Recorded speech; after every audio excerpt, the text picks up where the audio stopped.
از قلم Fatima part number 3 total parts 6۔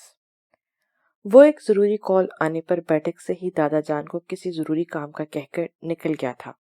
اسے جلد از جلد ہوٹل میں پہنچنا تھا جہاں آج اسے کسی سے ملاقات کرنی تھی، مگر ابھی اس نے گاڑی تھوڑی آگے ہی بڑھائی تھی کہ اسے محسوس ہوا جیسے کوئی اس کا پیچھا کر رہا ہے۔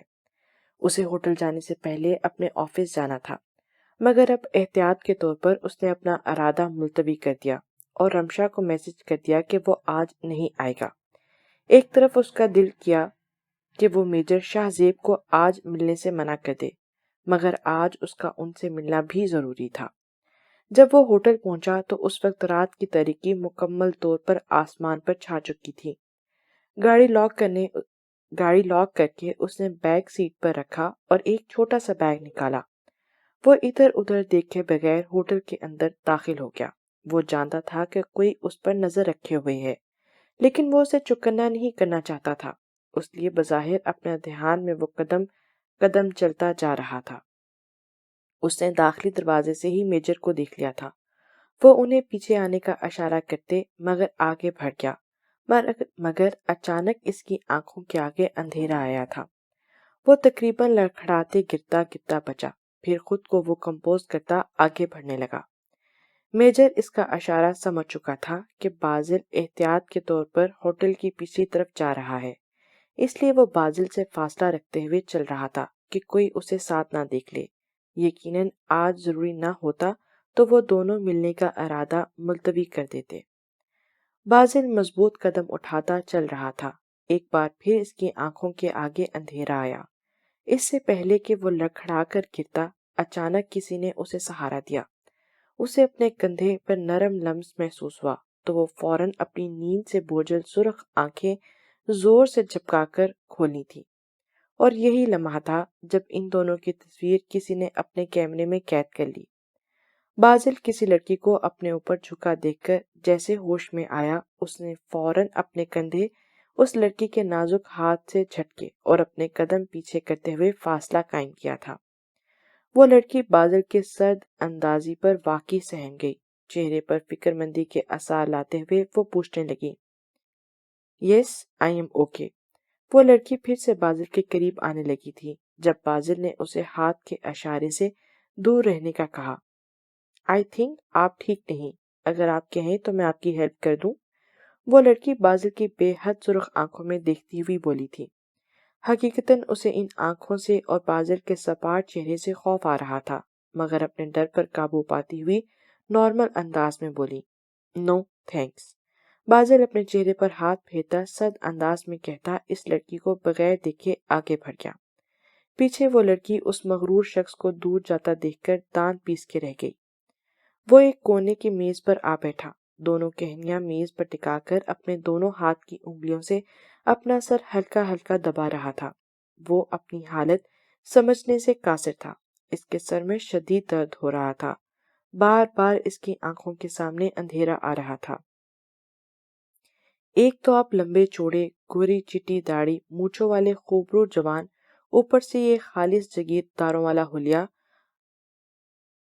نکال کر باہر نکلیں گے تو ایسے ہی خوبصورت نوجوان لڑکیاں جان بوجھ کر ٹکرائیں گی۔ وہ بازل کے سامنے والی کرسی پر بیٹھتے ہوئے سنجیدگی سے بولے۔ بازل نے ان کی آواز پر ان کی جانب دیکھا۔ وہ دیکھنے میں 40-42 سال کے اچھے خاصے نین نقش والے قدر صحت مند مرد تھے۔ ان کی بات پر بازل کے سپاٹ چہرے پر ہلکی سی مسکراہٹ بکھری تھی۔ خوبرو جوان جاگیردار تو میں ہوں میجر صاحب، مگر یہ آپ کے ذوق کو کیا ہو گیا؟ آپ اس لڑکی کو خوبصورت کہہ رہے ہیں؟ بازل ان کی معنی خیز بات کو سمجھ چکا تھا۔ اس کے سامنے وہ آدھے ڈھکے چھپے نیم برہنہ لباس والی میک اپ سے لبریز لڑکی کا عکس ابھرا تھا۔ ہاں، وہی لڑکی جو کچھ دیر پہلے موقع پاتے ہی آپ کے قریب آئی تھی۔ اور بھائی، اب میں اتنا بھی بڈھا نہیں ہوا جو میرے ذوق پر چوٹ کر رہے ہو تم۔ وہ بظاہر سنجیدہ دیکھنے والے میجر شاہ زیب خاص سے شوخ انداز میں کہہ رہے تھے، مگر آپ یہ غلط بول رہے ہیں کہ وہ لڑکی خوبصورت تھی۔ میجر صاحب، عورت کی خوبصورتی اس کی شرم اور حیا ہے، پھر چاہے وہ شکل و صورت سے عام نقش والی اور سانولی ہی کیوں نہ ہو۔ بازل نے ایک ہاتھ سے اپنی کنپٹی مسلتے ہوئے دھیمے لہجے میں کہا، جبکہ بازل کی بات پر ان کی مسکراہٹ گہری ہوئی تھی۔ اس لڑکے پر تنقید کر رہے ہو یا میری بات پر طنز؟ اپنی بھویں اچکا کر انہوں نے پوچھا، جبکہ ان کی آنکھیں اور لب مسکرا رہے تھے۔ میں کسی بھی لڑکی پر تنقید کرنے کا حق نہیں رکھتا۔ اس کی مرضی، وہ جو چاہے پہنے اور اوڑھے، اور آپ پر طنز نہیں کر رہا۔ یہ سوچ رہا ہوں کہ اتنی خوش اخلاقی اور قابل بیوی کے ہوتے ہوئے بھی آپ کی نگاہیں کیوں بھٹک رہی ہیں؟ اب کہ بازل ان کی آنکھوں میں دیکھتا ہوا سنجیدگی سے کہہ رہا تھا۔ ہا ہا ہا، واہ کیا بات ہے، میں ہمیشہ کی طرح اس ملاقات میں بھی تم سے متاثر ہوئے بغیر نہیں رہ سکا۔ وہ کہکا لگا کر ایک انگلی بازل کے سامنے لہرا کر بولے، اس بیگ میں سارے ڈاکیومنٹس ہیں۔ ان کی بات پر بازل نے سر کو ذرا خم دیا اور وہ چھوٹا سا بیگ ان کی جانب بڑھایا۔ ٹھیک ہے۔ بیگ تھام کر اب وہ بھی سنجیدہ ہو چکے تھے۔ پھر کچھ دیر بعد وہ کام کے متعلق دھیمی آواز میں باتیں کرتے رہے اور پھر بازل کی کلائی پر بندھی گھڑی میں وقت دیکھ کر باتوں کو سمیٹا۔ اب ہمیں چلنا چاہیے، اپنا روٹ چینج کر کے جائیے گا۔ وہ اپنی کنپٹی مسلتا ہوا اٹھ کھڑا ہوا۔ وہ ذرا سا ان کی جانب جھک کر آہستگی سے بولا، لیکن اگر تم کہو تو میں تمہیں ڈراپ کر دوں جہاں تم کہتے ہو۔ وہ بازل کو بار بار اپنی سرخ آنکھیں اور کنپٹی مسلتا دیکھ کر پوچھنے لگے۔ نہیں، میں چلا جاؤں گا، آپ کا شکریہ۔ بازل نے انہیں سہولت سے انکار کیا تھا۔ اس کی بات پر شاہ زیب صاحب نے اسبات میں سر ہلایا۔ گاڑی میں بیٹھنے کے بعد وہ اسٹیئرنگ پر ہاتھ جمائے آج سارا دن ہونے والے واقعات پر غور کر رہا تھا۔ دراصل اسے اپنی سچویشن اور اپنی حالت سمجھ نہیں آ رہی تھی۔ آخر بار بار اس کی آنکھوں کے آگے اندھیرا کیوں آ رہا تھا؟ اب اس سچویشن میں وہ گاڑی کیسے ڈرائیو کرتا؟ حماد یا ساحر کو بلا لیتا ہوں۔ نہیں، اگر کوئی مجھے ٹریپ کر رہا ہے تو حماد یا ساحر کا میرے ساتھ ہونا ٹھیک نہیں۔ اپنی سوچ کی خود ہی نفی کرتا اب وہ ایک ہاتھ سے قمیض کی جیب سے موبائل نکال رہا تھا، جبکہ دوسرے ہاتھ کی کلائی پر بندھی گھڑی میں وقت دیکھ رہا تھا۔ گھڑی کی سوئیاں رات کے 11 بجا رہی تھیں، جبکہ اب وہ جیب سے موبائل نکال کر چیک کرنے لگا، جو کہ اس نے آج سائلنٹ موڈ پر لگایا ہوا تھا۔ لیکن معصومہ کے نمبر سے آئی مس کال دیکھ کر اس کو یکدم پریشانی ہوئی۔ پھر اسے آج دوپہر کو معصومہ سے ہوئی اپنی گفتگو یاد آئی۔ کیا وہ میرا انتظار کر رہی ہے؟ اس کے دل سے آواز آئی تھی۔ معصومہ کے خیال پر اس کے چہرے پر تبسم بکھرا تھا۔ کال بیک کروں؟ نہیں، خود جاتا ہوں۔ دل میں سوچتے ہوئے اس نے گہرے سانس لے کر خود کو کمپوز کیا اور اللہ کا نام لے کر گاڑی سٹارٹ کر دی۔ وہ آج جلدی گھر پہنچنا چاہتا تھا، مگر اتنی ہی دیر اسے ہو گئی۔ آہستہ رفتار سے ڈرائیو کرتے وہ جب شیرازی ہاؤس پہنچا تو رات کے 12 بج رہے تھے۔ شیرازی ہاؤس کی تقریباً ساری بتیاں بجھ چکی تھی۔ وہ ریکنگ کا سہارا لے کر زینہ طے کر رہا تھا۔ اپنے کمرے کا دروازہ کھولتے ہوئے اس نے ایک لمبا سانس لیا اور کمرے میں داخل ہو گیا۔ وہ کتنی ہی دیر بازل کا انتظار کرتی رہی، کمرے میں چکر کاٹتے، جبکہ اس کے پاؤں دکھنے لگے تو کچھ سوچ کر اس نے اپنا موبائل ہاتھ میں لیا اور بازل کو کال ملائی، مگر 1 بیل، 2 بیل، 3 بیل، مگر بازل نے کال نہیں اٹھائی اور معصومہ کا دل بیٹھنے لگا۔ موبائل میز پر پٹک کر وہ اپنی ہر سوچ کو دماغ سے جھٹکتی بیڈ پر دراز ہو گئی۔ پھر جانے کب وہ نیند کی وادیوں میں اتر آئی اسے خبر نہ ہوئی۔ وہ جو شاید کچی ہی نیند میں تھی، دروازے کی آہٹ سے بکھلا کر اٹھی۔ دروازہ لاک کرتے ہی بازل کو دیکھ کر جیسے اس کے حواس پوری طرح بیدار ہوئے، وہ بے اختیار بیڈ سے اٹھی اور بازل کی جانب بڑھی۔ اس کے دل کے کسی کونے میں سکون سا ہوا۔ بازل کو سامنے دیکھ کر اس کے جان میں جیسے جان آئی تھی۔ اتنی دیر تک بازل کا انتظار کرنے کے بعد اب اسے امید نہیں تھی کہ بازل آج گھر آئے گا اور اس میسج کرنے والے کی بات سچ ہو جائے گی۔ تم جاگ رہی ہو ابھی؟ بازل اسے اپنی طرف بڑھتا دیکھ کر مسکرا کر پوچھنے لگا۔ بازل کے مڑ کر پوچھنے پر معصومہ کی نگاہیں اس پر پڑیں۔ اس کی حالت دیکھ کر معصومہ کے قدم وہیں زمین پر جم گئے۔ بے تحاشا سرخ آنکھیں، بکھرے بال، لڑکھڑاتے قدم۔ معصومہ کو لگا جیسے اس خوبصورت ہر آرائش سے سجے کمرے کی چھت پر اس پر آ گری ہو۔ وہ نامحسوس انداز میں 2 قدم پیچھے ہوئی، آنکھیں تو جیسے پتھر سی ہو گئیں۔ یہ بازل کی آنکھیں ہر وقت اتنا سرخ کیوں رہتی ہیں، جیسے پتہ نہیں کون سا نشہ کرتا ہے۔ اسے یہ اپنے ہی الفاظ اپنے کانوں میں گونجتے ہوئے محسوس ہوئے۔ تمہارا شوہر ہر رات کی طرح آج رات بھی میرے ساتھ گزارے گا، تم بیکار میں اس کا انتظار مت کرنا معصومہ۔ اس میسج کی تحریر آنکھوں کے سامنے بار بار آ رہی تھی۔ تم سوئی نہیں جانا؟ جب وہ کچھ نہ بولی اور ہنوز ایک ہی سمت میں کھڑی رہی تو بازل اس کے قریب آتا ہوا پوچھنے لگا۔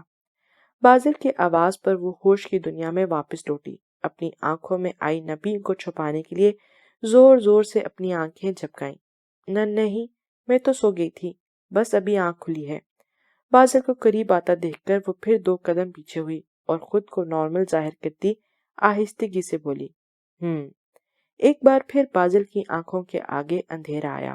آنکھیں میچ کر کے اس نے اپنے سر کو زور سے دبایا اور بازل کی یہ حرکت دیکھ کر معصومہ کی آنکھ سے موتی گرنے لگے۔ دل کے جس کونے میں سکون اترا تھا اب وہاں تیر پیوست ہو گئے تھے۔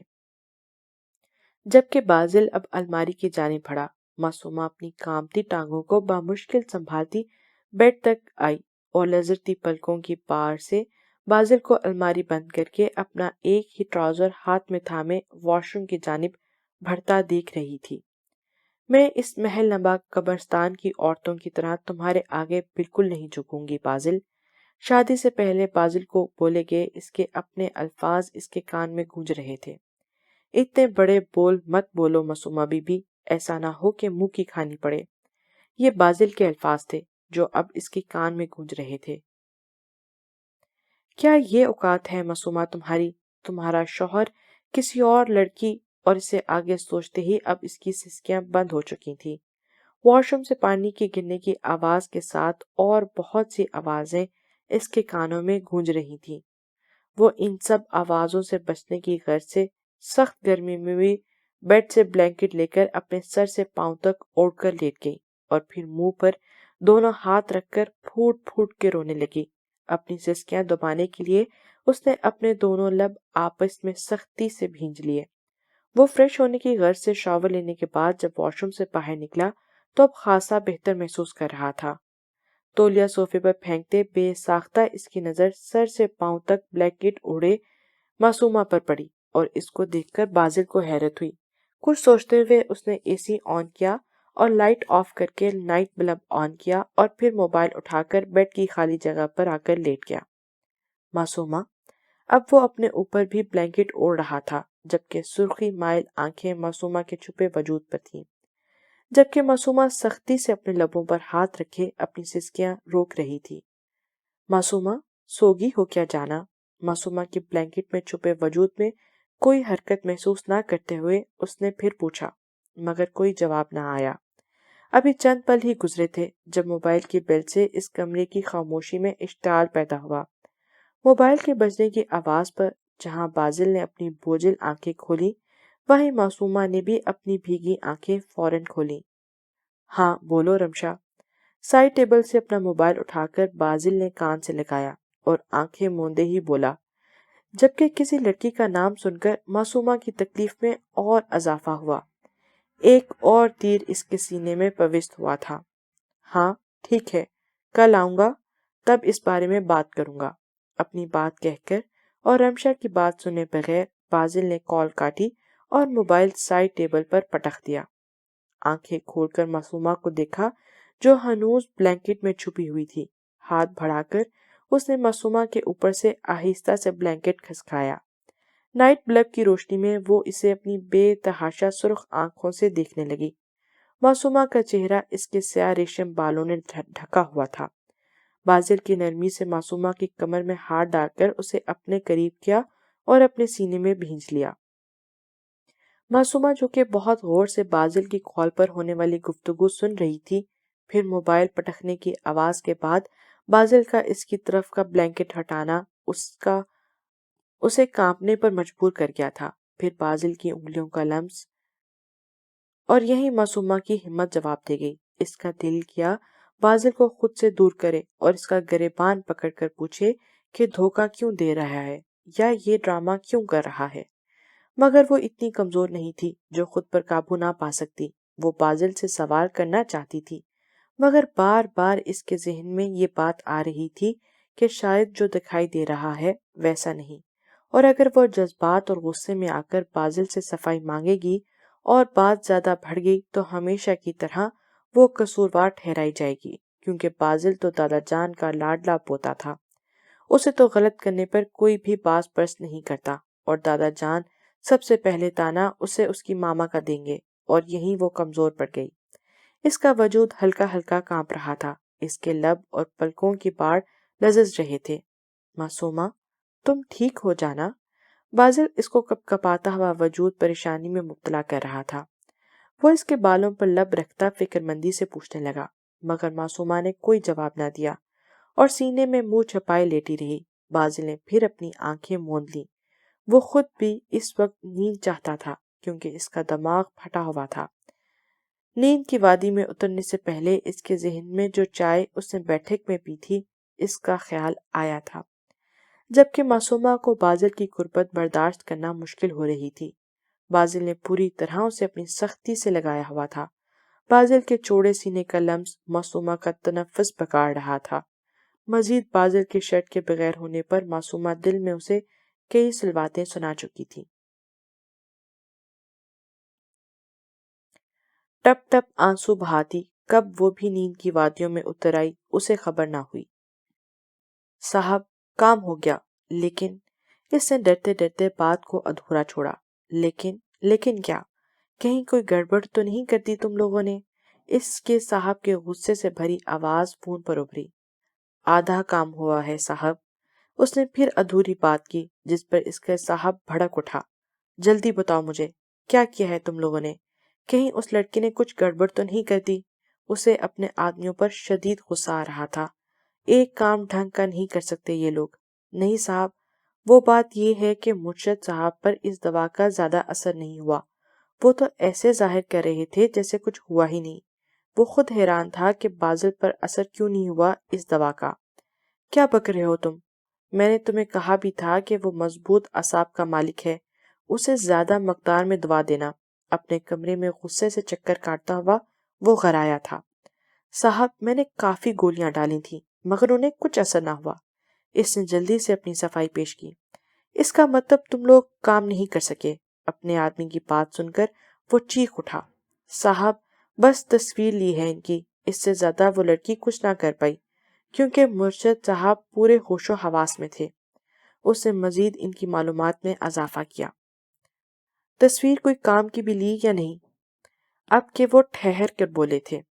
جی صاحب، تصویر تو اس طرح لی ہے کہ لڑکی مرشد صاحب کے بے حد قریب ہے۔ اس لڑکی کے لباس سے بھی ظاہر ہو رہا ہے جیسے وہ دونوں ہا ہا ہا۔ وہ آخر میں معنی خیزی سے کہتا بات ادھوری چھوڑ کر کمینگی سے ہنسنے لگا۔ اور تصویر بھیجی اس کی بیوی کو؟ کوئی رپلائی آیا اس کا آگے سے؟ اسے کچھ سکون ہوا تھا کہ پلان پورا خراب نہیں ہوا۔ جی صاحب، بھیج دی، لیکن اس کا کوئی جواب نہیں آیا۔ ٹھیک ہے، اب اس لڑکی کو غائب کر دو، ایسا نہ ہو وہ اپنا منہ کھول دے۔ اس نے اپنا اگلا حکم دے کر فون بند کر دیا تھا۔ دن کے 12 بجے بھی کمرے میں نیم تاریکی چھائی ہوئی تھی۔ رات کا گمان ہو رہا تھا۔ وہ بینڈ پر بلینکٹ اڑے آڑے تچھے انداز میں لیٹا خواب خرگوش کے مزے لے رہا تھا۔ اے سی کی کولنگ کی وجہ سے کمرے کا ماحول کافی ٹھنڈا تھا۔ موبائل بجنے کی آواز سے اس کی نیند میں خلل پیدا ہوا، مگر وہ جان بوجھ کر نظر انداز کرتا تکیا کانوں پر رکھ کر پھر سے سونے لگا۔ ایک بار پھر موبائل بجا تو تکیا ہٹا کر بامشکل اپنی آنکھیں کھول کر سکرین پر چمکتا نام دیکھا۔ دادا جان کا نام دیکھ کر اس نے موبائل کان سے لگایا۔ السلام علیکم دادا جان۔ اس کی بوجھل آواز کمرے میں گونجی۔ نہیں دادا جان، میں گھر پر ہی ہوں۔ جی ٹھیک ہے، نہیں جاؤں گا۔ جی۔ کال کاٹ کر موبائل سائٹ پر رکھتے ہوئے اسے یاد آیا کہ آج شیرازی ہاؤس میں دعوت تھی۔ شیریں صاحبہ نے اسے ماجد صاحب کا پیغام بھی دیا تھا۔ اب وہ بیٹھ کے کراؤن سے ٹیک لگا کر بیٹھ گیا۔ اس کے حواس مکمل طور پر بیدار ہو چکے تھے۔ وہ کافی دنوں کے بعد اتنی نیند لے پایا تھا، نہیں تو مسلسل کام کی وجہ سے بامشکل 4 گھنٹے سو پاتا۔ اب وہ گزرے ہوئے دن کے بارے میں سوچنے لگا۔ کل کچھ غلط تو ہوا تھا جس سے وہ بے خبر تھا۔ پہلے وہ بالکل ٹھیک تھا، مگر چائے پینے کے بعد اس کا سر بھاری ہوا تھا اور پھر شدید درد کرنے لگا۔ اس چائے میں ضرور کچھ تھا جس کے بعد آنکھوں کے آگے اندھیرا آ جاتا۔ یہ جرأت کون کر سکتا ہے؟ بازل شیرازی کے ساتھ کوئی مجھ پر نظر بھی رکھے ہوئے تھا، لیکن کون ہے؟ آج میرا گھر پر رہنا زیادہ بہتر ہے۔ کیا پتا آج پھر کوئی مجھے ٹریپ کرے۔ ابھی میں کوئی مسئلہ افورڈ نہیں کر سکتا۔ معصومہ لگتا ہے یونیورسٹی چلی گئی۔ معصومہ کی تلاش میں اس نے کمرہ میں ادھر ادھر نظر دوڑائی، مگر وہ اسے نہ دکھی، اور وہ پھر اپنے آگے کے پلان کو اپنے دماغ میں ترتیب دینے لگا۔ کچھ دیر بعد وہ اٹھا اور کپڑے لے کر واش روم میں گھس گیا۔ آج وہ کافی دنوں کے بعد اس وقت گھر پر موجود تھا۔ زیادہ وقت اس نے دادا جان کے ساتھ گزارا۔ دادا جان کافی خوش تھے۔ اس دوران قائم بھی آ گیا تھا۔ بازل جب گھڑی میں وقت دیکھتا تو معصومہ کو لینے جانے کے لیے اٹھا تو قائم نے اسے کہا کہ وہ معصومہ کو لینے جانا چاہتا ہے تاکہ وہ اسے اچانک دیکھ کر خوش ہو۔ شام کی تقریب کے لیے جب وہ تیار ہونے کمرے میں گیا تو معصومہ کمرے میں نہیں تھی۔ پہلے اس کا دل کیا کہ نوری کو کہہ کر معصومہ کو بلوائے، کیونکہ رات سے اس نے معصومہ کو نہیں دیکھا تھا، مگر سامنے بیڈ پر سفید رنگ کی شلوار قمیض اور کالی رنگ کی واسکٹ دیکھ کر اسے اندازہ ہو گیا کہ یہ معصومہ نے اس کے لیے نکالے ہیں۔ اسے اچھا لگا تھا کہ معصومہ یہ رشتہ قبول کر رہی ہے۔ وہ مصروفیت کی بنا پر زیادہ وقت گھر سے دور رہتا تھا، مگر آج اس نے اپنا موبائل سائلنٹ موڈ پر لگا دیا۔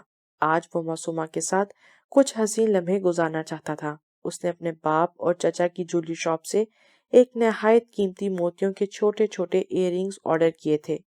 وہ آج معصومہ کو دینا چاہتا تھا۔ اپنے باپ کی شاپ سے لینے کا مقصد یہ تھا کہ وہ جانتا تھا کہ اس کی اس حرکت سے اس کے باپ اور چاچو کو تب چڑھے گی، اور وہ یہی چاہتا تھا۔ تقریب کے دوران اسے 2-3 بار معصومہ کی صرف جھلک دکھائی دی۔ اسے محسوس ہوا جیسے معصومہ جان بوجھ کر اسے دور بھاگ رہی ہے۔ معصومہ کی اس حرکت کو وہ اس کی شرم سمجھ کر مسکرا دیتا۔ اس دوران وہ ہر مسئلے کو ذہن سے جھٹک چکا تھا، یہاں تک کہ موبائل کو تو اس نے شام سے چیک ہی نہ کیا۔ وہ جانتا تھا کہ اگر موبائل چیک کیا تو کتنے ہی کام نکل آئیں گے، اور پھر اسے سب چھوڑ کر جانا ہوگا۔ تقریب کے اختتام پر وہ کچھ دیر سب کے ساتھ ہال میں بیٹھا رہا، جہاں سب مرد تھے۔ گھر کی خواتین کمروں میں جا چکی تھیں۔ کچھ دیر بعد دادا جان اٹھ کر آرام کی غرض سے اپنے کمرے میں گئے تو وہ بھی اپنے کمرے کی جانب بڑھا، مگر رات کے 10 بجے کمرے میں معصومہ کی غیر موجودگی دیکھ کر ایک پل کو اسے غصہ آیا، مگر اپنا غصہ دباتا ہوا اس نے نوری کو معصومہ کو بلانے کا کہا اور خود اے سی آن کر کے ٹانگ پر ٹانگ چڑھا کر صوفے پر براجمان ہو گیا۔ وہ صبح بیدار ہونے پر بامشکل بازل کی گرفت سے نکلنے کے بعد دوپٹہ سنبھالتی کمرے سے نکل گئی تھی۔ یونیورسٹی میں اس نے بجھے دل کے ساتھ وقت گزارا، مگر اچانک قائم کو دیکھ کر وہ قدرے بہتر ہو گئی تھی۔ مگر بار بار اس کے ذہن میں اس میسج، تصویر اور پھر بازل کی حالت پر جا رہا تھا، لیکن اسے پزل نہیں ہونا تھا۔ اسے بہت سمجھداری سے اس معاملے کو حل کرنا تھا، اس لیے رات کو اس نے بازل سے کچھ نہیں پوچھا۔ وہ جانتی تھی رات میں بازل کو اس کی حالت میں دیکھ کر اسے غصہ آیا ہوا تھا، اور غصے میں وہ کچھ بھی بے وقوفی نہیں کرنا چاہتی تھی۔ اگر وہ اس وقت بازل سے کچھ پوچھتی تو جانے غصے میں وہ کیا الٹا سیدھا اسے بول دیتا۔ بے شک وہ بازل سے ہر حساب برابر کرنا چاہتی تھی، مگر اپنے طریقے سے اور اپنے انداز میں، کہ لاٹھی بھی جل بن جائے اور بل بھی نہ آئے، کیونکہ وہ معصومہ شیرازی تھی جس کی سوچ مختلف تھی، اور یہ اس کا عمل ظاہر کرتا تھا۔ گھر آ کر بھی وہ بازل کے سامنے نہیں گئی۔ تقریب میں شرکت کرنے کا اس کا بالکل بھی جی نہیں تھا، مگر خصوصی طور پر دادی جان کی جانب سے آئے گئے جوڑے کو دیکھ کر اسے اندازہ ہو گیا کہ اس کا جانا ضروری ہے۔ مگر وہ کم سے کم بازل کے سامنے گئی، لیکن اس نے بازل کو پلر کی اوٹ سے چند پل ٹھہر کر ضرور دیکھا تھا۔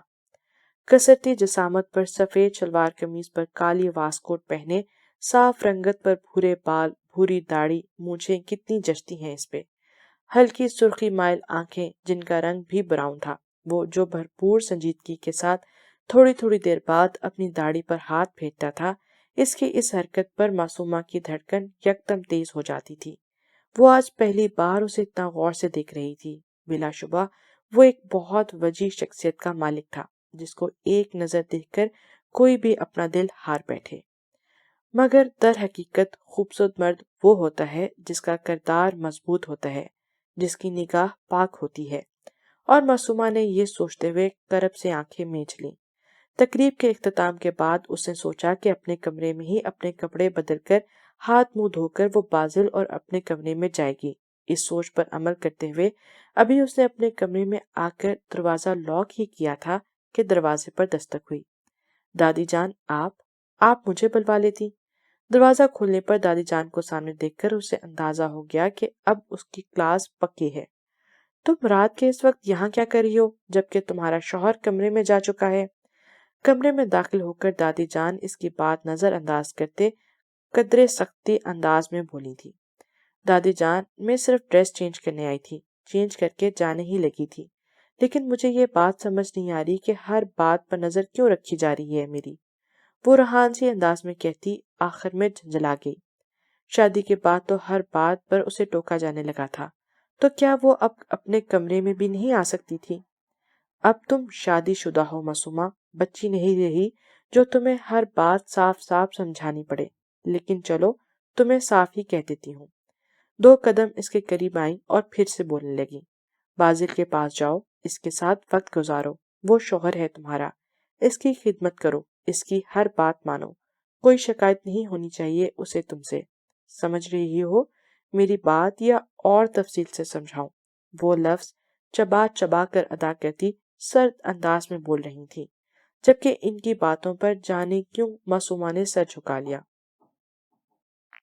جی، وہ مزید کچھ سننا نہیں چاہتی تھی، اس لیے محض جی بولنے پر اکتفا کیا۔ میری پوتی ہو تم، بہت پیاری ہو مجھے تم، کوئی غلط بات تھوڑی سمجھاتی ہوں تمہیں۔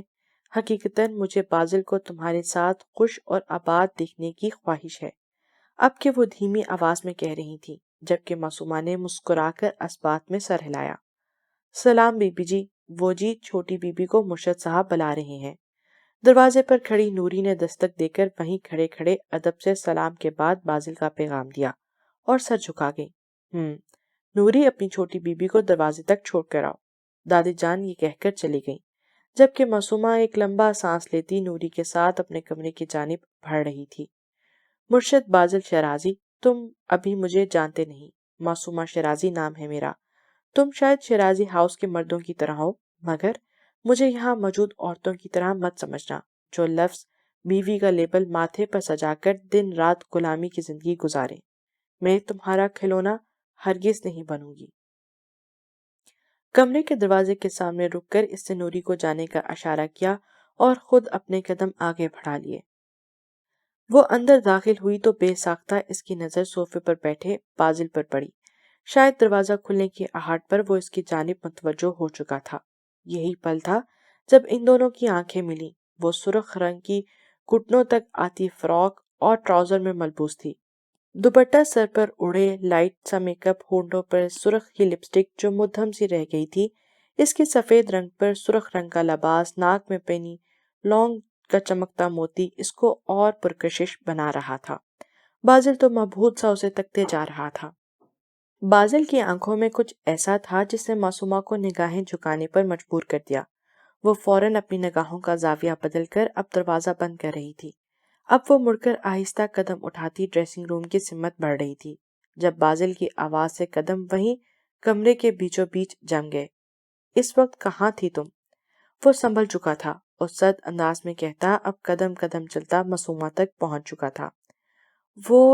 وہ میں اپنے کمرے میں تھی، معصومہ نے اس کی آنکھوں میں دیکھتے ہوئے لہجے کو نارمل رکھتے ہوئے جواب دیا۔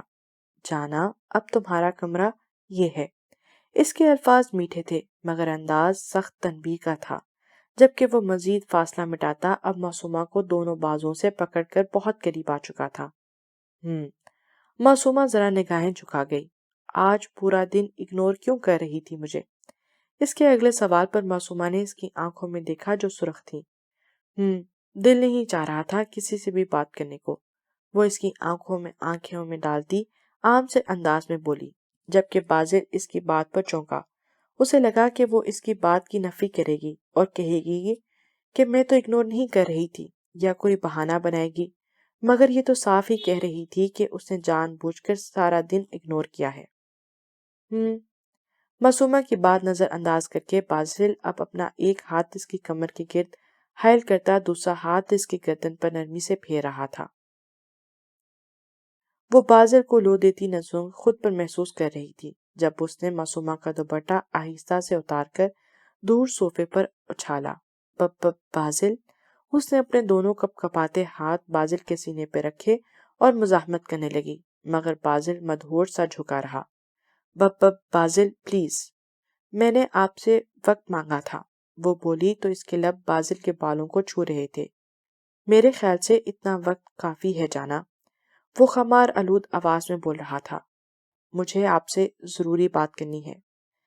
وہ تصویر اور میسج اس کی آنکھوں کے سامنے آیا۔ اب کی معصومہ کے نہ چاہتے ہوئے بھی آنکھوں میں نمی آ گئی۔ کیا ہوا جانا؟ کیا بات ہے؟ اس کا چہرہ دونوں ہاتھ میں تھام کر وہ قدرے نرمی سے بولا۔ کیا ہوا جانا؟ کیا بات ہے؟ اس کا چہرہ دونوں ہاتھوں میں تھام کر وہ قدرے نرمی سے بولا، جبکہ معصومہ نے اس کے سینے پہ رکھا اپنا ایک ہاتھ اٹھا کر اپنے آنکھوں کی نمی صاف کی۔ میں ایک ایسے مرد کے ساتھ زندگی نہیں گزار سکتی جو حلال اور حرام کا فرق ہی نہ جانتا ہو۔ معصومہ کا لہجہ ٹھوس تھا۔ وہ دیکھ سکتی تھی کہ اس کی بات سن کر بازل کے چہرے پر سختی در آئی تھی، ہونٹ سختی سے بھینج گئے، گردن کی رگیں تن گئی تھیں۔ کیا مقصد ہے اس بات کا؟ بہت ضبط کے بعد وہ درستی سے بولا تھا۔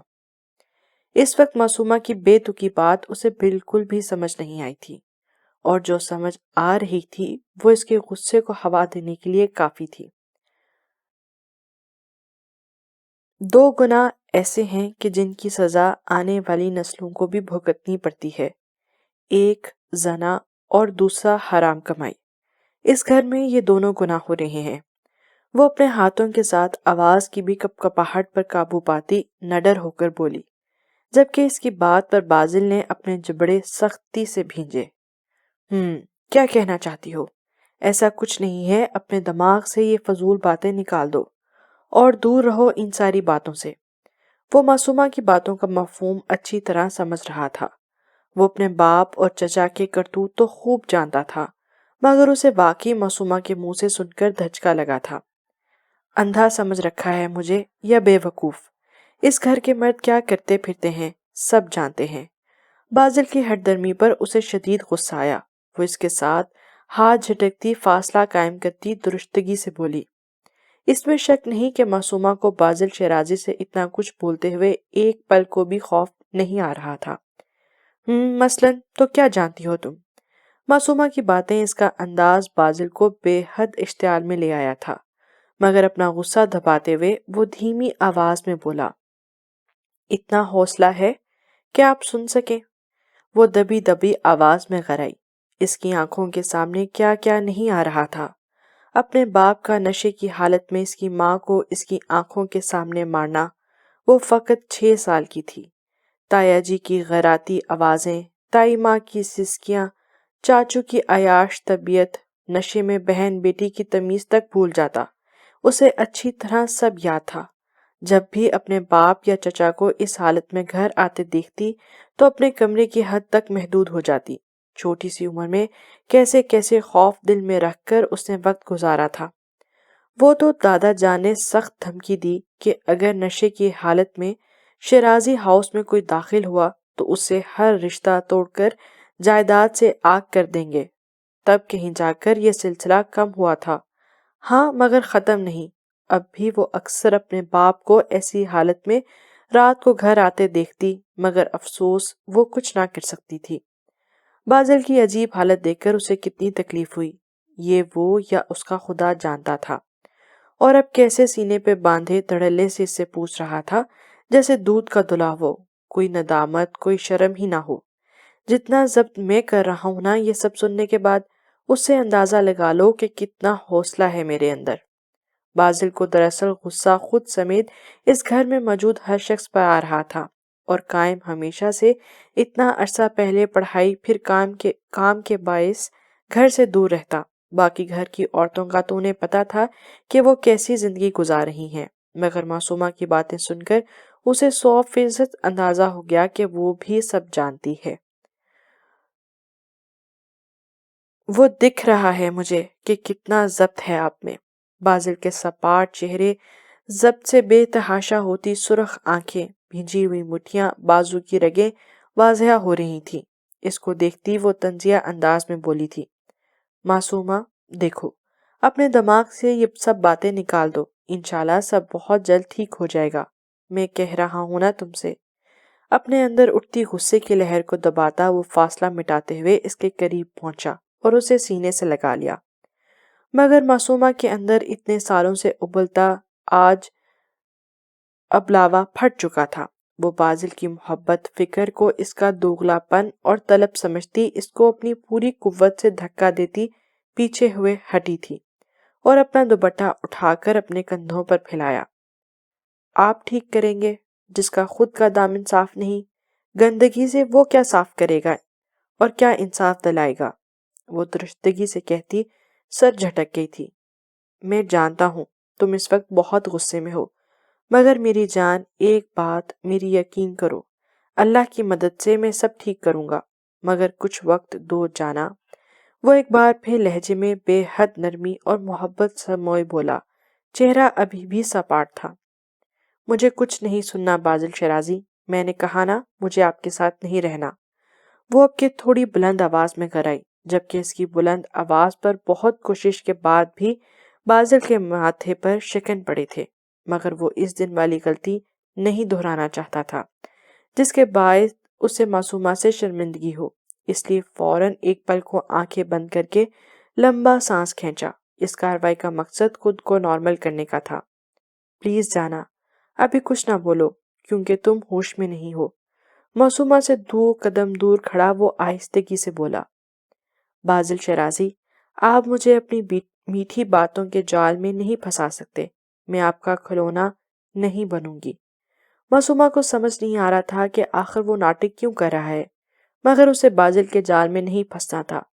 کاش کہ آج صبح غصے میں وہ میسج اور پکچر ڈیلیٹ نہ کرتی تو ابھی بھی اس بازل کو آئینہ دکھا دیتی، مگر کیا کرتی، جب بھی موبائل دیکھتی اس کو تکلیف ہوتی، اس لیے اس نے فوراً ڈیلیٹ کر دی تھی۔ بس معصومہ، اس سے زیادہ نہیں، ایک لفظ نہیں بولنا ورنہ۔ کھلونا لفظ پر بازل کی ضبط جواب دے گئی تھی، کیا ورنہ؟ ہاں بولے، ہاتھ اٹھائیں گے مجھ پر، اپنی متانگی دکھائیں گے؟ معصومہ ایک قدم آگے گر کے اس کے انگارے ہوتی آنکھوں میں دیکھتی بولی تھی، پہلی بات، معصومہ بی بی، تم جیسی نازک لڑکی میرا ایک تھپڑ برداشت نہیں کر سکتی، اس لیے کوشش کرنا کہ کبھی ایسے حالات پیدا نہ ہوں کہ نوبت ہاتھ اٹھانے پر آئے۔ اور دوسری بات، میں کمزور مرد نہیں جو اپنی بات زبان یا عمل سے نہ سمجھا سکوں تمہیں۔ وہ ایک ایک لفظ چبا کر ادا کرتے ہوئے سر سے پاؤں تک اسے گھورتا ہوا آہستگی سے بول رہا تھا، جبکہ اندر سختی لیے ہوئے تھا۔ پہلی بات اس نے معصومہ کو فی الوقت ڈرانے کے لیے کہی تھی، کیونکہ دوسری بات میں اس نے صاف کہا کہ وہ عورت پر ہاتھ اٹھانا کمزور مردوں کی عادت سمجھتا ہے۔ آپ جانتے ہیں، آپ ان سب سے بھی 4 قدم آگے ہیں اس گناہ کی دنیا میں، کیونکہ وہ تو جو بھی کرتے ہیں سب کو معلوم ہے ان سب کی اصلیت، مگر آپ مرشد صاحب، آپ تو منافق بھی ہیں، سب آپ کی شرافت کے گن گاتے ہیں، مگر حقیقت صرف مجھے معلوم ہے۔ شاید بازل کا دھیما انداز معصومہ کو مزید بولنے پر اکسا رہا تھا۔ وہ بازل کے اس انداز کو اس کی منافقت سمجھ رہی تھی۔ شادی کی رات بازل کے الفاظ کیسے بھول سکتی تھی جب بازل نے صاف کہا تھا کہ اس نے شادی اپنی خواہشات کی تکمیل کے لیے کی ہے، مگر وہ یہ نہیں جانتی تھی کہ بازل نے محض اسے چڑھانے کے لیے یہ بات کہی تھی۔ معصومہ، بہت ہو گیا، چلو ختم کرو سب، مزید اس بارے میں بات نہیں ہوگی، اب جا کر چینج کرو اور سو جاؤ۔ وہ اب معصومہ کی باتوں سے تنگ آ گیا تھا، کیونکہ اس کی ضبط سے بات آگے بڑھ رہی تھی، اس لیے معصومہ کو سختی سے کہتا وہ تھوڑا اس کے قریب آ کر بولا، سچ سننا مشکل ہو رہا ہے نا باپ سے، بہرحال میری بات پر جلد عمل ہو جانا چاہیے۔ مرشد صاحب، بازل کی بات پر وہ اٹل انداز میں بولتی، آخر میں تمسخر کے انداز میں ہنسی تھی۔ کون سی بات؟ کیا چاہتی ہو؟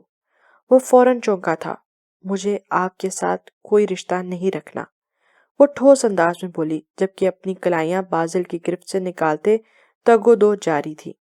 تم صرف شکل و صورت سے خوبصورت لڑکی ہو، جبکہ زبان تمہاری تیز دھار آلے کی مانند ہے، اور ایسی عورتیں مرد کے دل تک رسائی مشکل سے پاتی ہیں۔ بازل نے مٹھیاں بھیجتے اس کی بات نظر انداز کر کے بے حد سرد انداز میں بولا، میں بیکار کوشش کرنا بھی نہیں چاہتی، نہ میں آپ کے میٹھے لفظوں پر فدا ہونے والی ہوں، کم از کم آپ جیسے مرد پر تو کبھی نہیں۔ جواباً بھی سرد مہری سے بولی تھی۔ آنکھیں ہنوز بازل کی آنکھوں پہ گاڑے ہوئی تھی، جبکہ پھر سے بازل نے اس کے قریب آ کر اس کے دونوں بازو تھام کر اپنے قریب کیا۔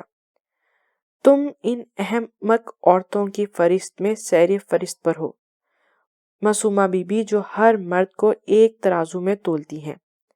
بازل کے برداشت ختم ہو چکی تھی، اب اس نے دیوار سے لگا کر اس کے دونوں ہاتھ کلائی سے تھام رکھے تھے۔ عورت تو ہوتی احمق ہے جو نکاح میں بند کر اب آپ جیسے مردوں کے ساتھ اپنی زندگی کے ماہو سال برباد کر دیتی ہے۔ آپ بھی ایک ظالم مرد ہیں۔ نہ چاہتے ہوئے بھی اس کی آنکھیں مسلسل بہہ رہی تھیں، جبکہ مقابل چہرے پہ صرف سرد تاثر رکھے آنکھوں میں سرخی۔ معصومہ کو جانے کیوں اب ڈر لگ رہا تھا بازل سے۔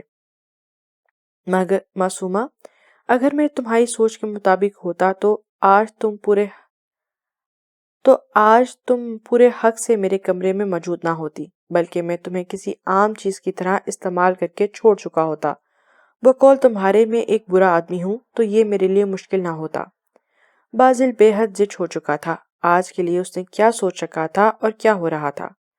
بہت اچھے سے جانتی ہوں میں آپ کی چال۔ یہ نکاح آپ نے اس لیے کیا کہ آپ کی اصلیت جانتے ہوئے بھی کچھ نہ کر سکوں۔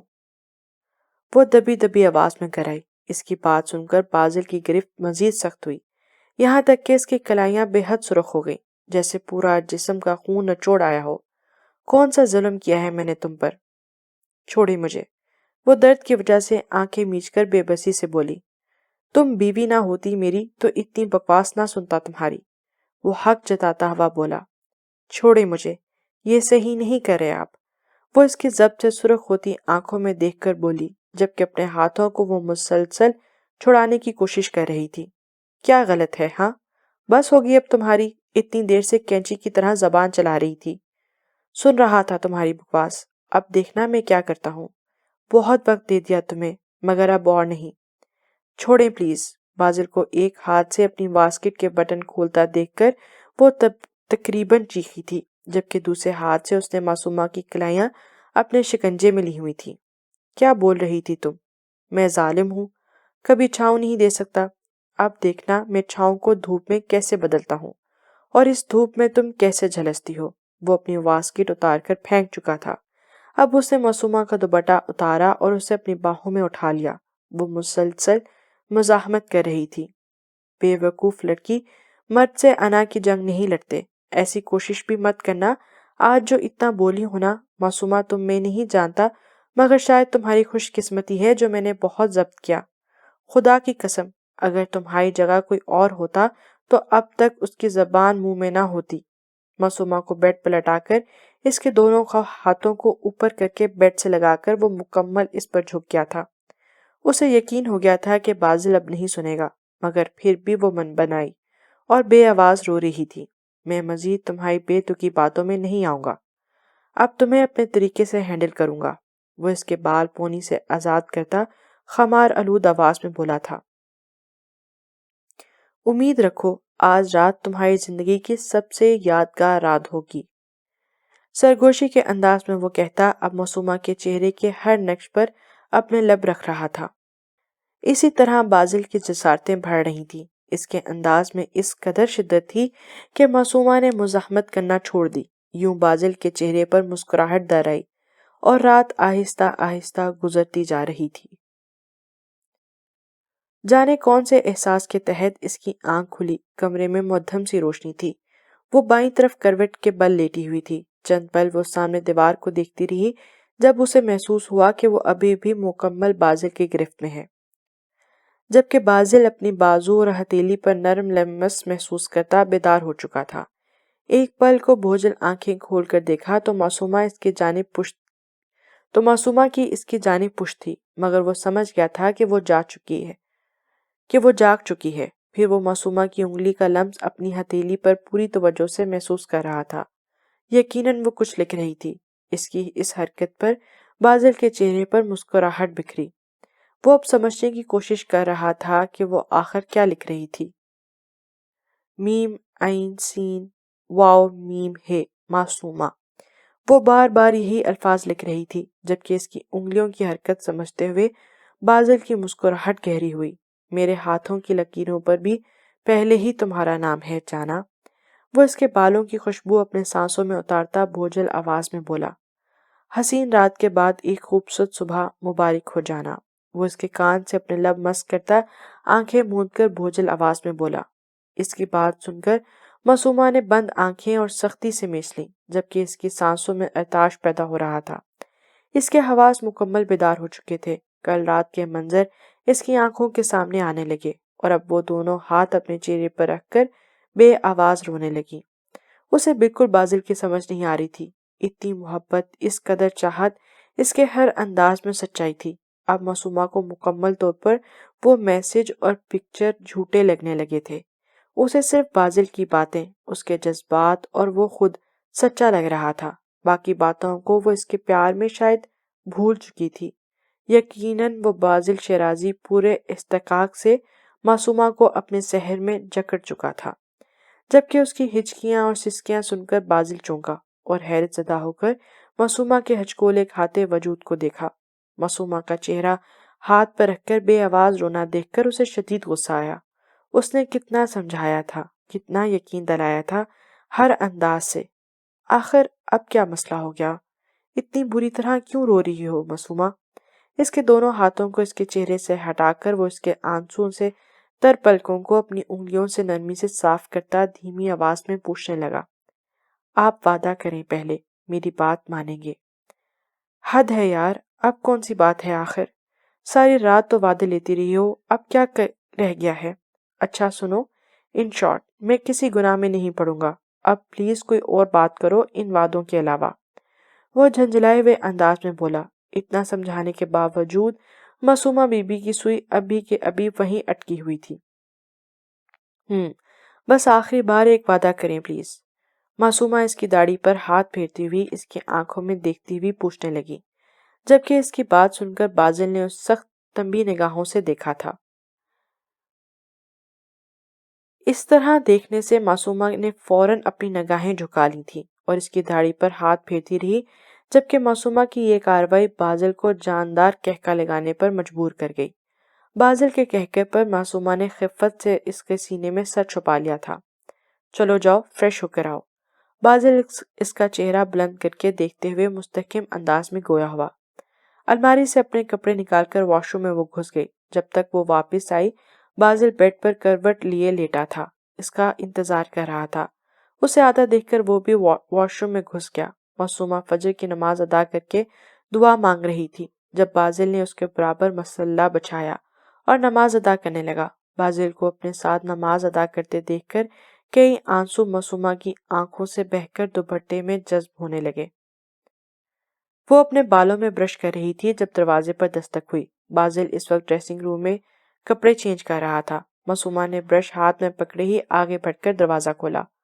سلام بی بی، وہ مرشد صاحب کا ناشتے پر انتظار ہو رہا ہے۔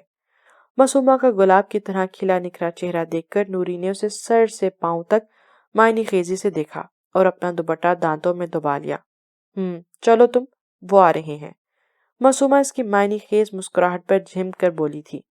وہ ڈریسنگ ٹیبل کے سامنے کھڑی بالوں کو کیچر میں مقید کر رہی تھی۔ وہ تقریباً یونیورسٹی کے لیے تیار ہو چکی تھی جب بازل اس کے پیچھے آ کھڑا ہوا۔ اس کا اسکارف اتار کر کانوں میں چھوٹے چھوٹے اویزے پہنانے لگا۔ معصومہ اس کا لمس اپنے کانوں پر محسوس کرتی آنکھیں موند گئی۔ کیسے لگے؟ اس کا رخ اپنی جانب کر کے وہ اس کے دونوں ہاتھ تھام کر پوچھنے لگا۔ بہت اچھے، شکریہ۔ چلو نیچے چلتے ہیں، دادا جان ناشتے کے لیے انتظار کر رہے ہیں ہمارا۔ وہ اس کا ہاتھ تھامے دروازے کی جانب بڑھنے لگا۔ وہ بازل، وہ نگاہیں جگا کر ہچکچاتے ہوئے بولی۔ کیا ہوا جانا؟ وہ مجھے آج سب کے ساتھ ناشتہ نہیں کرنا پلیز، میں گل بی بی سے یہی منگوا لیتی ہوں۔ کیا ہوا ہے؟ ماتھے پر بل ڈالے سرد انداز میں اس نے پوچھا۔ کچھ بھی نہیں، پلیز آپ جائیں، ناشتہ کریں۔ اتنا تو وہ جانتا تھا کہ معصومہ کو اگر دادا جان نے یا کسی اور نے کچھ بھی کہا ہو تب بھی وہ بزدلوں کی طرح پیچھے تو نہیں ہٹے گی، بلکہ مزید ان لوگوں کو زج کرنے کے لیے وہیں ڈائننگ ٹیبل پر ان سب کے سامنے بیٹھ کر کھانا کھائے گی۔ پر آخر ایسا کیا ہو گیا جو وہ ہچکچا رہی ہے؟ کیا مسئلہ ہے سب کے ساتھ کھانے میں؟ وہ مجھے شرم آ رہی ہے، وہ سر جھکائے اس انداز میں بولی کہ جیسے کوئی مجرم اپنی صفائی دیتا ہے۔ مگر کس سے اور کیوں؟ وہ بالکل بھی نہیں سمجھ سکا۔ بازل، آپ نہیں سمجھیں گے۔ وہ اس کی ناسمجھی پر خفت سے رخ مڑ گئی۔ معصومہ، وہ ابھی نہ نوری آئی تھی، وہ پتہ نہیں کیوں مجھے دیکھ کر مسکرا رہی تھی۔ پلیز مجھے نہیں جانا نیچے۔ وہ سر جھکا کر آہستگی سے بولی، جبکہ اس کی بات سمجھ کر بازل کے سنجیدہ چہرے پر بھی جاندار مسکراہٹ بکھری تھی۔ کوئی بات نہیں جانا، اس میں تمہاری غلطی تھوڑی ہے جو تم چھپ رہی ہو۔ یہ پرانی عورتیں ہیں، ان کی نظریں بہت تیز ہوتی ہیں۔ وہ مسکراہٹ دباتا اس کا دوپٹہ سر پر درست کرتا اس کا ہاتھ تھام کر چلنے لگا تو ناچار معصومہ کو بھی اس کے ساتھ قدم ملانے پڑے تھے۔ وہ ڈائننگ ہال میں داخل ہوئے تو سب ان دونوں کی طرف متوجہ ہوئے۔ بازل نے ایک نظر سب کو دیکھ کے تھوڑا بلند آواز میں سلام کیا اور اپنی کرسی پر براجمان ہو گیا، جبکہ معصومہ بھی دھیمی آواز میں سلام کرتی بغیر کسی سے نگاہیں ملائی سر جھکا کر کرسی پر ٹک گئی۔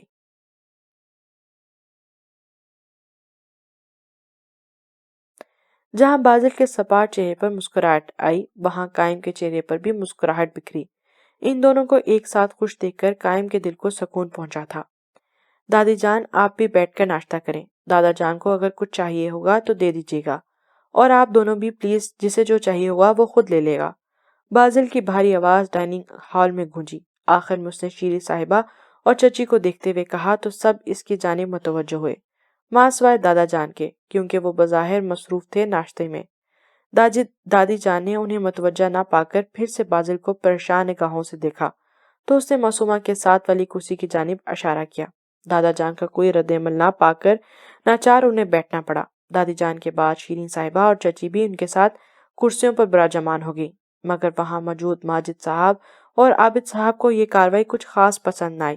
معصومہ کے بعد اب عورتوں کی باقی عورتیں بھی ان کے برابر بیٹھیں گی، مگر حیرت ان سب کو دادا جان کے سارے معاملے میں لا تعلقی ظاہر کرنے پر ہو رہی تھی، جبکہ بازل نے بے ساختہ معصومہ کی جانب نگاہیں کی، جو پلیٹ پر جھکی ترچھی نگاہوں سے سب کو دیکھ رہی تھی۔ آج تمہارے باعث سب بدلنے کی شروعات ہو گئی ہے جانا۔ بازل نے تھوڑا معصومہ کی سمت کھسک کر اس کے کان میں سرگوشی کی۔ اس بات کا مطلب؟ کیونکہ اگر آپ یہ پہلے بھی کرتے تو آپ کی بات کون سا دادا جان نے ٹالنی تھی؟ پھر میرے باعث کیوں؟ معصومہ نے بھی ناسمجھی سے دھیمی آواز میں نگاہیں پلٹ کر بازل سے پوچھا۔ اس کے پیچھے بھی ایک کہانی ہے جانا، وہ آہستگی سے کہتا ہوا چائے کا کپ لبوں سے لگایا۔ پھر کبھی بتاؤں گا۔ اچھا ابھی چلو، تمہیں دیر ہو رہی ہے، وہ دھیمی آواز میں کہتا چائے پینے لگا، جبکہ اس کی بات پر معصومہ نے اس بات میں سر ہلانے پر ہی اکتفا کیا تھا۔ یونیورسٹی کے آگے گاڑی روک کر وہ معصومہ کو مسکرا کر گیٹ کے اندر جاتا دیکھ رہا تھا۔ کل پورا دن اس نے اپنی فیملی کے ساتھ گزارا تھا، مگر وہ باقی مسئلوں کو کیسے پسے پشت ڈال سکتا تھا؟ بہت سی باتیں اس کے دماغ میں چل رہی تھیں، جن میں سر فہرست وہ چائے والا معاملہ تھا، جسے وہ بالکل فراموش نہیں کر سکتا تھا۔ پرسوں سے سائلنٹ موڈ پر لگائے موبائل جیب سے نکال کر دیکھنے لگا، جہاں بے تحاشا میسیجز، کالز، ای میلز اور نوٹیفیکیشنز تھے۔ وہ ایک ایک کر کے سارے پڑھنے لگا۔ رمشا کے کافی ٹیکسٹ آئے ہوئے تھے، اسے بہت ضروری بات کرنی ہے۔ باسط اور وشال کے بھی ٹیکسٹ تھے، مگر ایک نوٹیفیکیشن پر بازل ٹھٹک گیا۔ اس سے معصومہ کے موبائل میں چپ اور ٹریسر فٹ کی ہوئی تھی، جو اس کے اپنے موبائل کے ساتھ کنیکٹ تھی۔ اس نوٹیفیکیشن میں لکھا تھا کہ کسی نے معصومہ کے موبائل کو ہیک کیا ہے، جبکہ اس انکشاف پر بازل کے ماتھے پر شکن ابھرے، کیونکہ معصومہ کا موبائل اس کے خود کے اور باسط یا رمشا کے علاوہ اور کوئی بھی ہیک نہیں کر سکتا تھا۔ پھر آخر کون ہو سکتا ہے؟ جب اسے یہ چیک کیا کہ کس نے ہیک کیا ہے تو رمشا کا نام آیا۔ ایک لمحے سے پہلے بازل نے گاڑی سٹارٹ کی اور اپنے آفس کی بلڈنگ کی طرف دوڑا لی۔ تیز تیز قدم اٹھاتا وہ آفس میں داخل ہوا۔ ہال میں اس وقت رمشا، حماد، ظاہر اپنے لیپ ٹاپ پر جھکے کام میں مصروف تھے۔ بازل کو ہال میں داخل ہوتا دیکھ کر تینوں فوراً اپنی کرسیوں سے اٹھ کھڑے ہوئے۔ رمشا، تم نے معصومہ کا موبائل ہیک کیوں کیا؟ سپاٹ انداز میں سلام کا جواب دیتے وہ رمشا کے سامنے پہنچ کر صد اندازی میں پوچھنے لگا، جبکہ رمشا اس کے کرخت انداز پر سہم گئی۔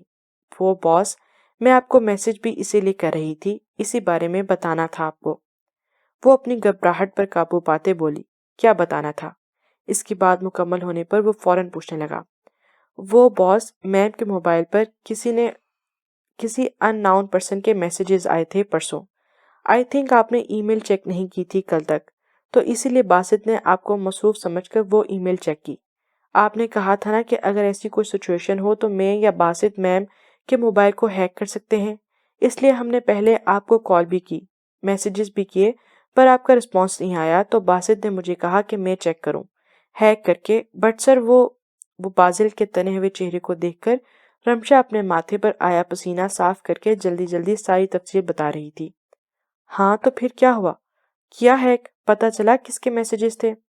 رمشا کی باتیں سن کر اس نے بخوبی اندازہ ہو گیا تھا یہ ایک دن کی چھٹی کافی مہنگی پڑی ہے اسے۔ بٹ سر، ڈیٹا ڈیلیٹ کر دیا گیا ہے اور آپ کی پرمیشن کے بغیر ہم ریکور کیسے کر سکتے تھے؟ اس لیے کل سے مسلسل میسیجز کر رہے تھے ہم لوگ آپ کو۔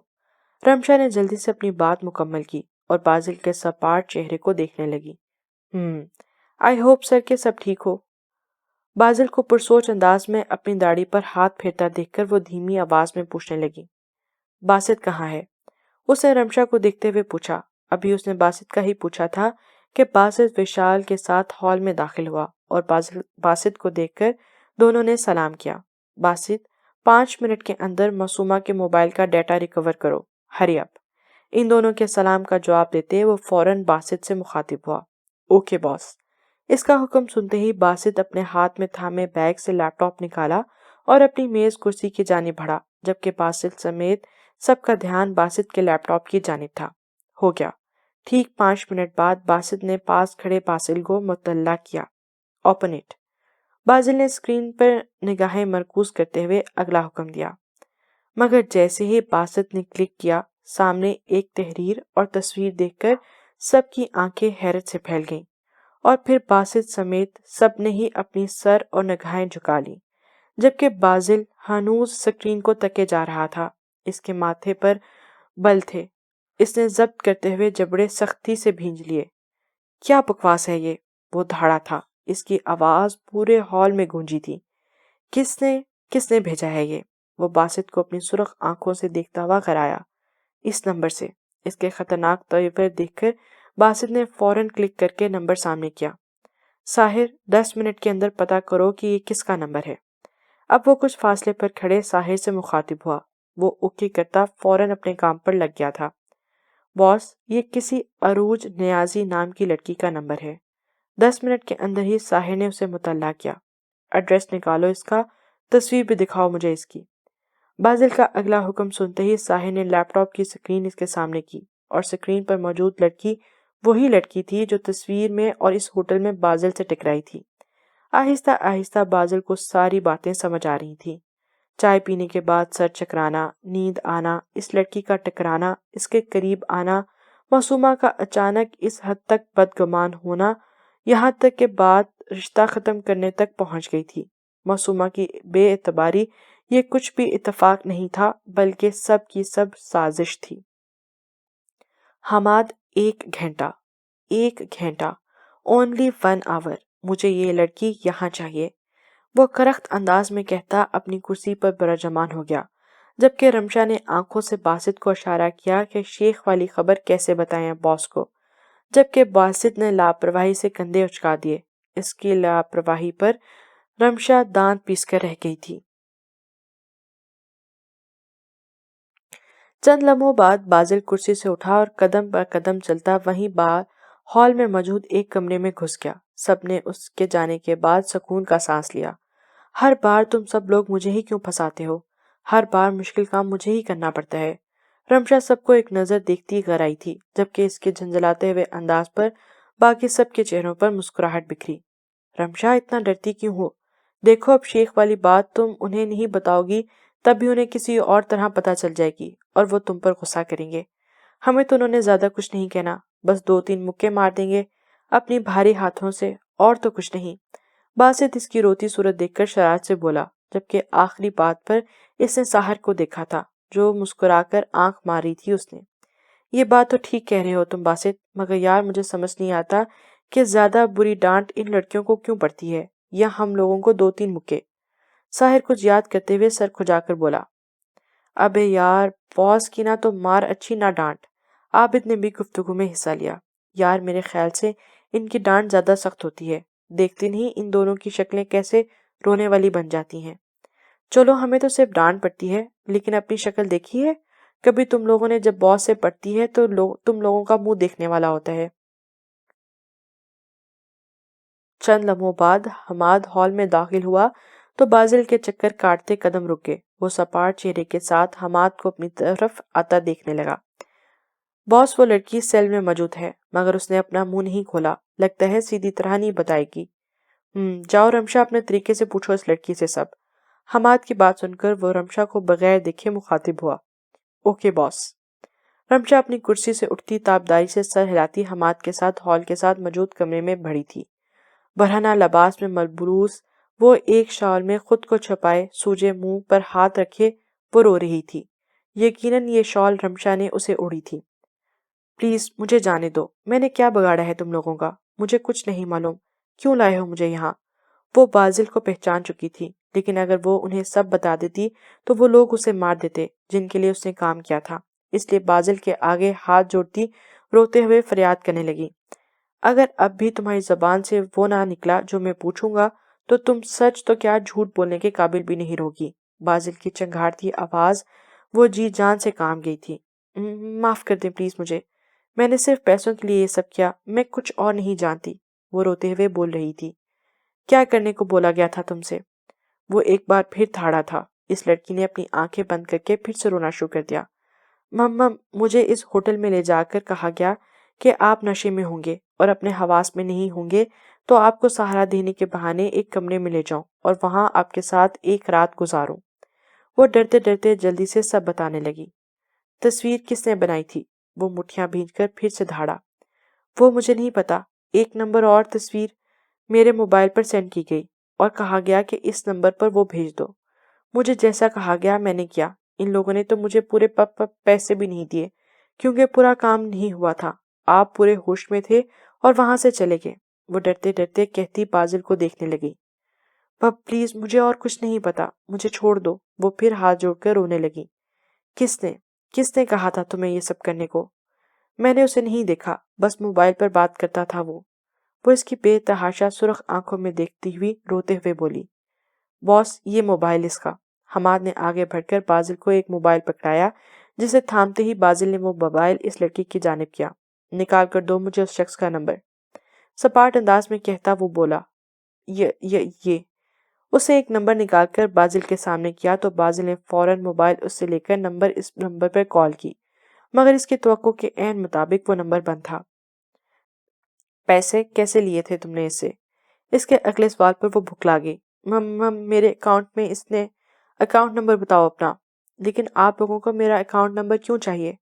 اس عظیم کارنامے پر باقی کی رقم میں تمہارے اکاؤنٹ میں ڈال دیتا ہوں، اس لیے چاہیے۔ بازل نے ایک ایک لفظ چبا کر کہا اور اس کی بات پر اس لڑکی نے شرمندگی سے سر جھکا لیا، جبکہ باسط اپنی ہنسی پر کنٹرول نہیں کر سکا اور منہ پھیر کر ہنسی دبانے لگا۔ جتنا پوچھا ہے اتنا بتاؤ، جلدی کرو۔ باسط کی یہ حرکت بازل کی نظروں سے کیسے مخفی رہ سکتی تھی؟ ایک سخت نگاہ باسط پر ڈال کر وہ پھر سے دھاڑا تھا، پتا کرو کس نے اس لڑکی کے اکاؤنٹ میں پیسے کرے ہیں۔ وہ باسط کو کرخت انداز میں کہتا ساحر کی جانب متوجہ ہوا تھا۔ ساحر نکالو اس نمبر کی لاسٹ لوکیشن۔ ایک طرف کھڑے ساحر کی جانب موبائل بڑھاتے ہوئے بازل نے سپاٹ انداز میں کہا تھا، اوکے باس۔ ساحر سر کو خم دیتا موبائل بازل سے لے کر اپنے کام میں لگ گیا، جبکہ بازل اپنی کرسی پر براجمان ہو گیا۔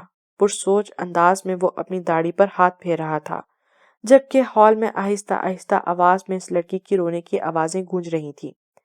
دیکھو بالکل خاموش ہو جاؤ، جتنا روگی اتنا ہی باس کو تم پر غصہ آئے گا۔ اس لڑکی کو دھیمی آواز میں ڈراتی رمشا نے گھورا تو وہ فوراً اس لڑکی نے اپنے آنسو صاف کر لیے تھے۔ باس یہ نمبر اور اکاؤنٹ ایک ہی آدمی کا ہے۔ باسط نے کچھ منٹوں میں بازل کی کرسی کے قریب جا کر اسے بتایا تھا اور سکرین اس کے سامنے کی، جبکہ بازل اس شخص کی ڈیٹیلز دیکھ کر مسکرایا اور پھر لب سکیڑے تھے۔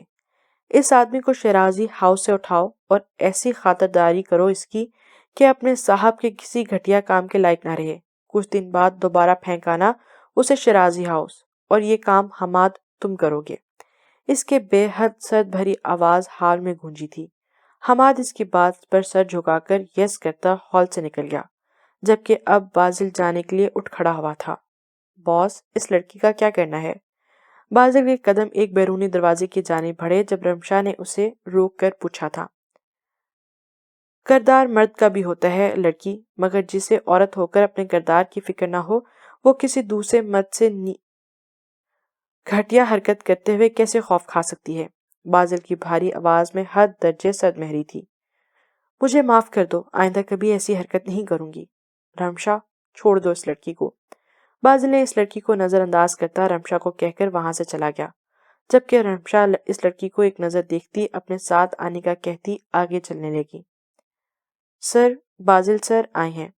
عابد صاحب ماجد صاحب کے کیبن میں آئے تھے، جبکہ ان کے ایک ورکر نے انہیں اطلاع دی تھی، جبکہ اس کی بات سن کر ماجد صاحب اور عابد صاحب کا رنگ فخ سے اڑ گیا۔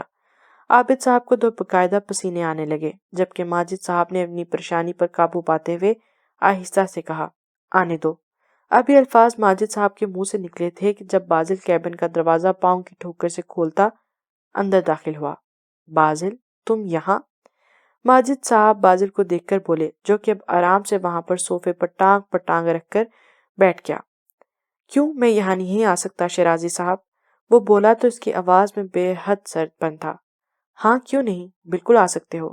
عابد صاحب اپنے ماتھے پر آیا پسینہ صاف کرتے ہوئے جبرن مسکرا کر بولے تھے، مجھے کسی کی اجازت کی ضرورت نہیں، میرا جب دل چاہے گا میں یہاں آ سکتا ہوں۔ اور آپ لوگ کھڑے کیوں ہیں؟ بیٹھے نا، اپنا ہی آفس سمجھے۔ سپاٹ انداز میں وہ کہتا ان کو بیٹھنے کا اشارہ کر رہا تھا، مگر ماجد اور عابد صاحب کے اڑے ہوئے رنگ دیکھ کر بے ساختہ ان کی نظر بازل پر پڑی۔ آئیے آئیے سسر صاحب، آپ ہی کی کمی تھی۔ ساجد صاحب کو دیکھ کر وہ انہیں اندر آنے کا اشارہ کرتے ہوئے بولا، آپ کا وہ چیلا کہاں ہے؟ شیرازی صاحب نظر نہیں آ رہا؟ وہ اب ماجد صاحب سے مخاطب تھا۔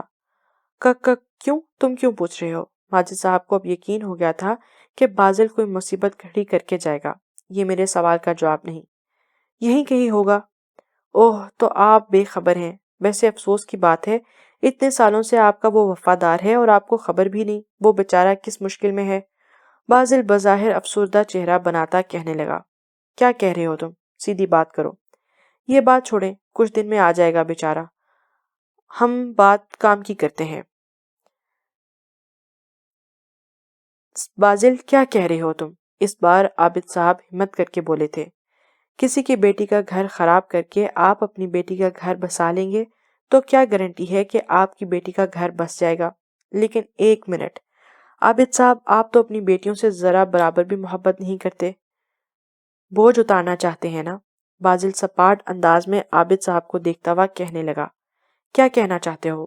اس بار عابد صاحب کے کچھ بولنے سے پہلے ہی ساجد صاحب نے پوچھا تھا، آپ کے دونوں بھائی آپ کی بیٹی کا گھر خراب کرنا چاہتے ہیں، ویسے آپ کو کون سا فرق پڑتا ہے؟ آخری بات اس نے جان بوجھ کر ان تینوں کا دل جلانے کے لیے کہی تھی۔ بہرحال میں تو آپ لوگوں کو ایک گڈ نیوز دینے آیا تھا، جو میرے لیے گڈ ہے لیکن آپ لوگوں کے لیے بیڈ نیوز ہے۔ بازل سگریٹ سے کشٹ لیتا ہوا ایک نظر ان تینوں کو دیکھتا بولا تھا، آپ لوگوں پر پورے 1 مہینے کے لیے بین لگ گیا ہے، آپ لوگ اپنے آرڈرز 1 مہینے تک کہیں ڈیلیور نہیں کر سکتے۔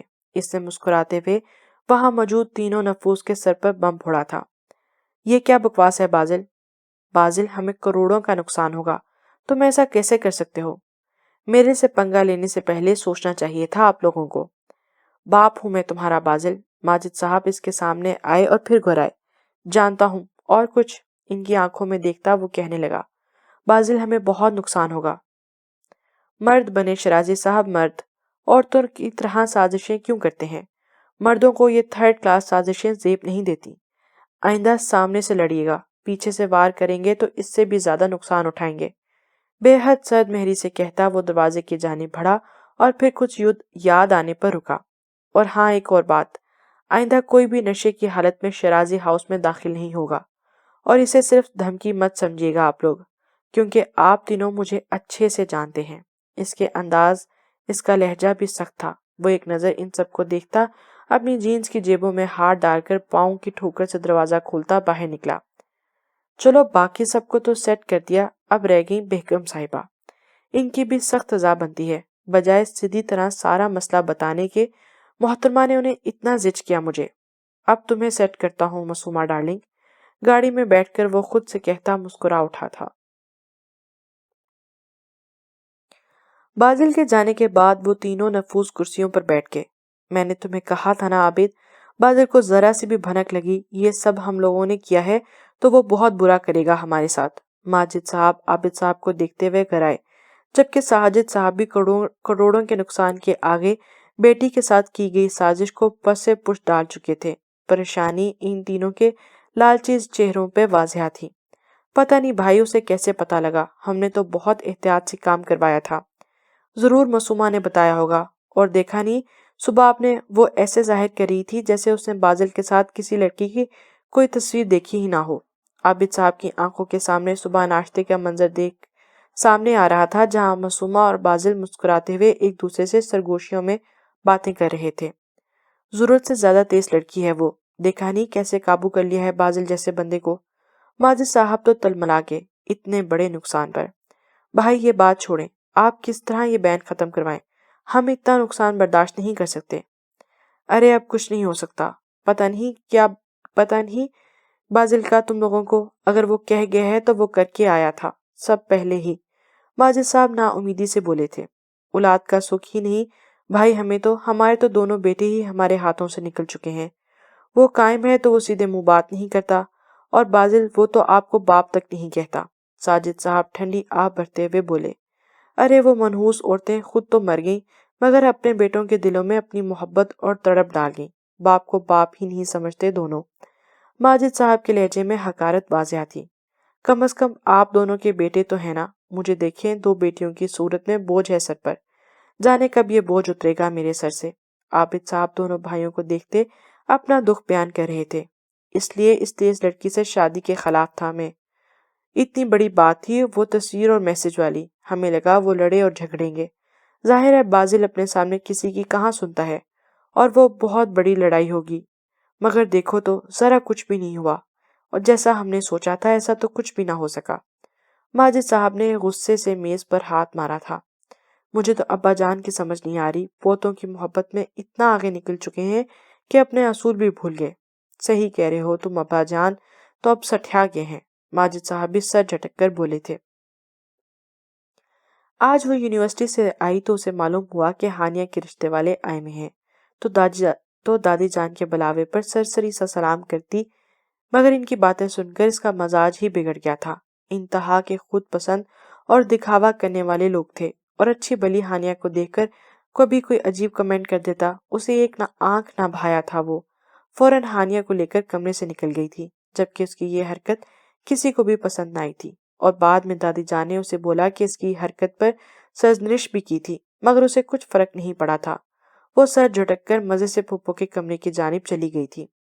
وہ شام میں پھپھو کے پاس تھی جب اسے دادی جان کا پیغام ملا کہ آج اسے کچھ میٹھا بنانا ہے، اس لیے وہ جب کچن میں داخل ہوئی تو وہاں پہلے سے تائی ماں اور چچی جان کھانے میں مصروف تھیں۔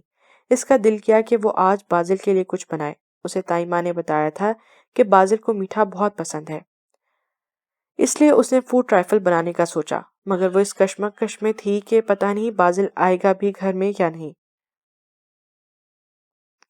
اس لیے اس نے میسج کر کے پوچھا، مگر بازل صاحب نے تو رپلائی کرنا ہی گوارا نہ کیا۔ ارے واہ، آج تو معصومہ میڈم صحیح شیرازی ہاؤس کی بہو لگ رہی ہیں۔ ہانیہ کچن میں داخل ہوئی تو معصومہ کو دل و جان سے کام کرتا دیکھ کر چہک کر بولی۔ اس کی بات پر معصومہ سمیت تائی اور چچی بھی مسکرائی تھی۔ ہاں آج کوئی رسم تھی، دادی جان نے میٹھا بنانے کا کہا ہے۔ ارے ہمیں بناؤ مت تم معصومہ، اتنی محبت سے رسم نہیں ہوتی، یہ بازل بھائی کی خوش کرنے کے لیے تگ و دو ہو رہی ہے۔ ہانیہ تنگ مت کرو معصومہ کو، اور میرے ساتھ چلو، کام ہے مجھے تم سے۔ چچی ہانیہ کو ڈپتی وہاں سے لی گئی۔ تائی ماں آپ سے ایک بات پوچھوں؟ ہاں بیٹا ضرور پوچھو۔ بازل نے کبھی آپ کو ماں نہیں کہا، آپ کو برا نہیں لگتا ہوگا؟ بیٹا کچھ بھی کہنے سے کیا ہوتا ہے، وہ میری اتنی عزت کرتا ہے، احترام کرتا ہے، اتنا ہی بہت ہے میرے لیے۔ شیریں صاحبہ کے لہجے میں بازل کے لیے بے حد شفقت اور محبت تھی۔ معصومہ ان کا مسکراتا چہرہ دیکھتی ہی رہ گئی۔ وہ اپنے سوتیلے بیٹے کا ذکر اتنی محبت سے کیسے کوئی کر سکتا ہے؟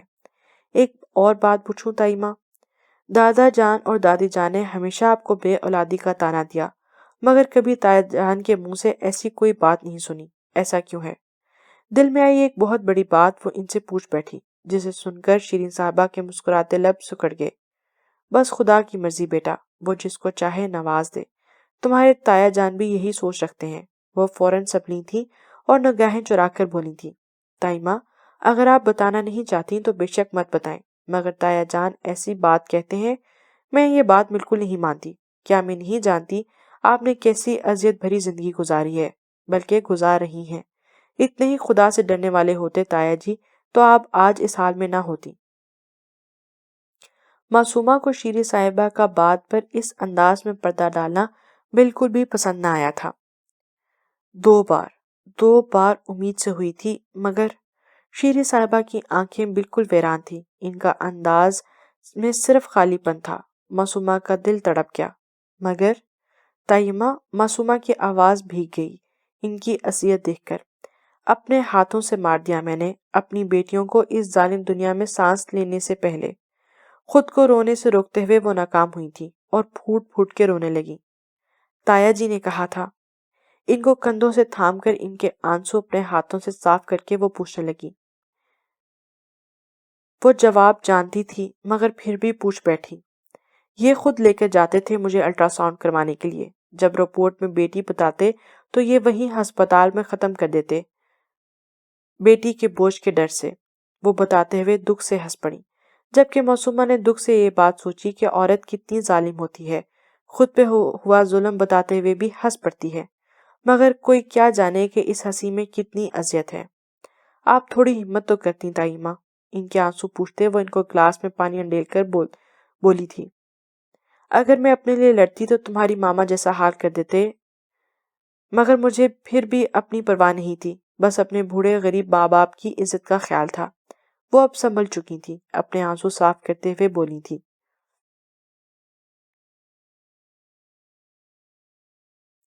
یہ پانی کس کے لیے لے کے جا رہی ہو تم؟ وہ بس کچن سے نکلنے لگی جب نوری کو جگ سے پانی انڈیلتا دیکھ کر فوراً بولی، وہ جی مرشد صاحب کے لیے۔ نوری اس کے اچانک سامنے آ کر پوچھنے پر بھکلا گئی۔